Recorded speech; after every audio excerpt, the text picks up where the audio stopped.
Trick or treat! The screams of happy children enveloped the two as they walked up the sidewalk of Cashmere's Main Street. Dr. Winter, her costume making her look a little like a noblewoman from an episode of Game of Thrones, walked arm in arm with Marguerite as the two took in the sights of Cashmere. The main street was lined with pumpkins and streamers, skeletons and ghouls, and the smells of kettle corn and candy apples were everywhere. Swarms of children ran to and fro as they went between the storefronts, and Winter smiled as the owners filled their bags with treats. The owners of the hardware store, dressed as Fred and Barney, were handing out full-size candy bars, and Gladys Johns of the Animal Rescue had a very intricate dog costume she was capering about in as she handed out Scooby snacks she had baked herself. Everyone they passed had a wave or a kind word for the pair, and as Maggie turned her head in surprise to see a pumpkin burst open to reveal a grinning skeleton, Winter felt this was one of her favorite Halloweens in Cashmere. "This is fantastique," Maggie gushed. "And they do this every year?" "They do," Winter said. "Do they not have Halloween where you're from?" Maggie shook her head. "In the cities, perhaps, but we did not go there. Mother said it would be too dangerous. We often stayed in the forest, where we were safe, where others could be safe from us." Winter frowned. "That must have been hard." "It was, but I do not regret leaving that life behind. The cities are not so dangerous, and I have you by my side to explain these strange customs to me, oui?" Winter smiled. "Of course, I'll gladly be your tour guide for Cashmere's Halloween Spectacular." They came to the general store, and Winter turned when she heard her name. Angela came up waving, losing straw from her scarecrow costume, and smiled hugely at the pair. "It's good to see you two. Taking some time off work, Pam?" Winter smiled as she cast her hand out to indicate everything. "Halloween comes but once a year." "Would that it happened more often," Angela said. "Otto's around here somewhere, too. He and Marcus and I dressed as scarecrows this year. We got some really cute pictures before we left. I'll email them to you." Pamela nodded, but it was hard to ignore how Angela's eyes kept darting around as she spoke. She knew who she was looking for, and it worried her to see her friend like this. Angela would be back in the clinic within a week, and Winter really needed to find a solution for her problem. Perhaps if Marcus could give her another baby, but more children likely weren't the answer here. "You okay, Pam?" Angela asked, suddenly snapping back. "You look like something's on your mind." Pamela shook her head, waving her friend off as she fixed her face. "It's nothing, Angie. I think I see Marcus over there looking for you." Angela turned, seeing a pair of scarecrows and waving at him. "I better go. Otto is ravenous for his treats this year. Happy Halloween, Pam. You too, Maggie," she said, rushing off towards the shops further down. "Humans are so very strange," Maggie half whispered. "You can say that again," Winter responded, bumping her with her hip as the two continued down the block. Winter saw a small crowd around the clinic as they got closer, and when she came to her own storefront, she had to stifle a laugh at the sight of Juliet. "Juliet, what are you wearing?" Marguerite asked, not bothering to hide her laughter. Juliet looked like a nurse who had been caught in a thresher, and Winter was certain that she couldn't be comfortable with all that skin showing. Reverend Dowdy, who was seated at the end of the street with the ladies' auxiliary, would likely have had something to say about it, but he would have been in the minority this year. As Juliet did a little turn for her, Winter was suddenly very certain that the men who had come to inspect the candy bucket more than once had come looking for Reese's. "I'm a zombie nurse, of course," Juliet said, grinning. "It's been a big hit, Doc. I've passed out more than a few business cards to interested clients." "Fantastic," Winter said, though she shuddered to think what sorts of clients they would have to run out of the lobby for the next few weeks. "You two heading to the park?" Juliet asked. "They say that Charlie's playing a free concert there before the fireworks." "Ooh," Maggie crooned. "I would like to see that. He is very talented and so very handsome." Now, Mags, Winter said with a little wink. Don't make me jealous. What? The dark-haired woman said, feigning a pout. Who doesn't like a little window shopping? Juliet shook her head. Well, if you're gonna make it, you better hurry. Pretty sure he starts in less than an hour. Winter bid her a good night, and the two started making their way towards Calico Park.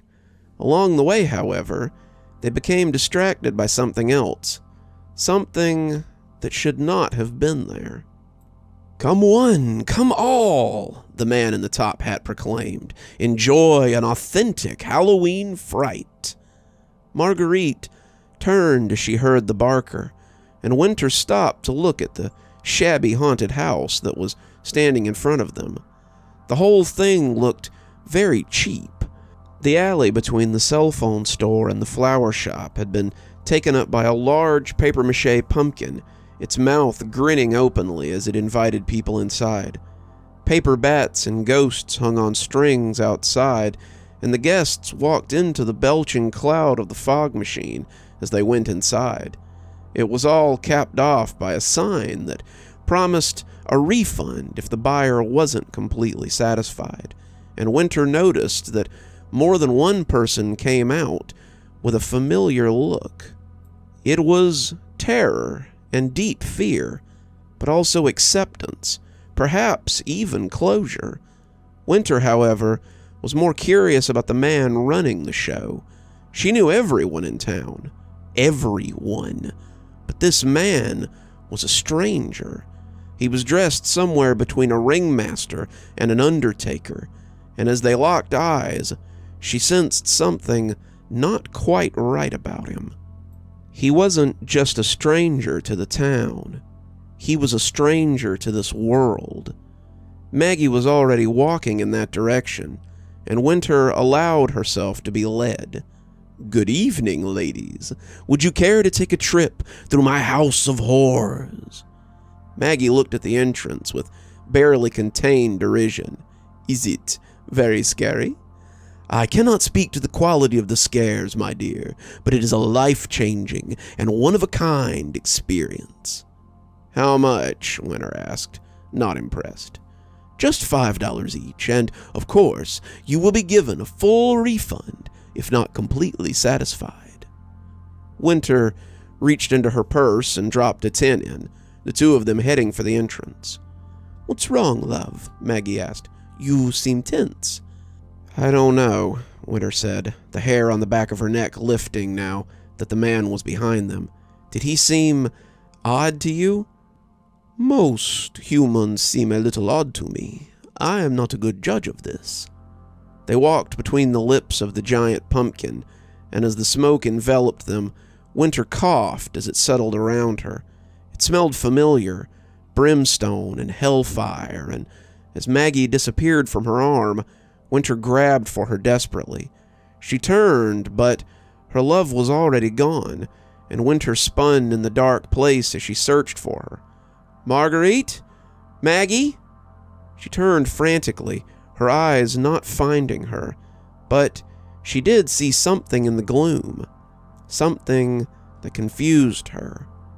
It was her desk, the one from the clinic that she had sat behind so many times before, and on it was a steaming mug of what she assumed was tea.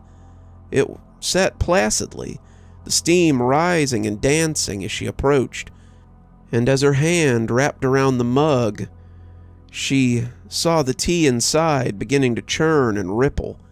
The cup shook, shaking Winter's whole arm, and as she dropped it, it burst as 100,000 memories spiraled from the spreading liquid.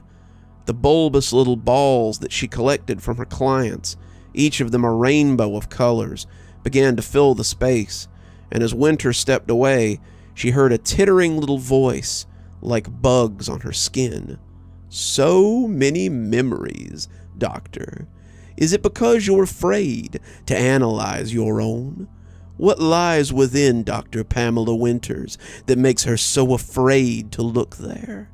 What makes you seek out others so you don't have to?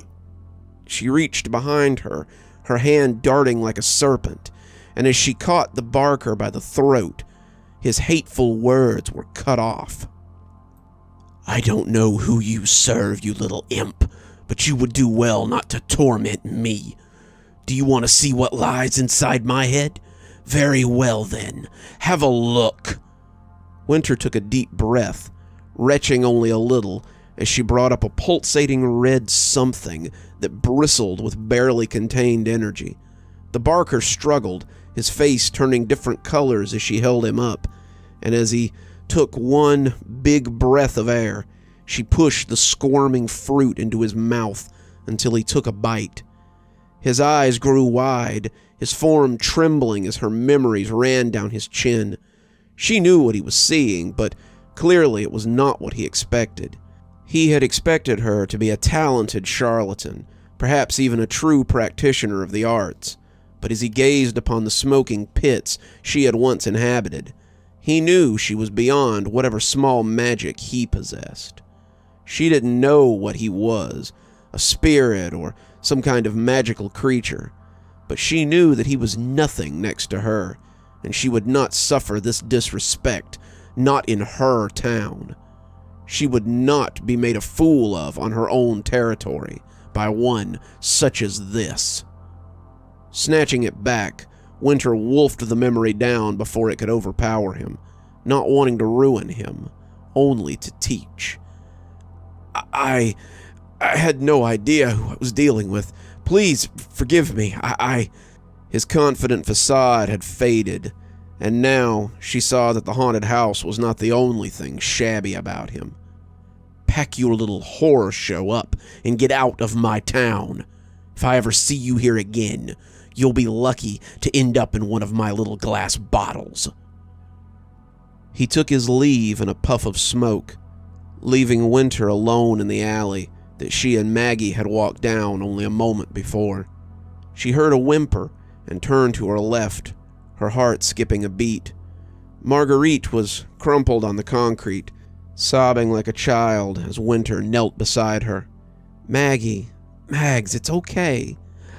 I was back in the woods again. I was being hunted by the man with the crosses. My mother, it's over now, Maggie. Just a parlor trick. He's gone now." She held her, letting her get it all out as the music began to tune up in the nearby park.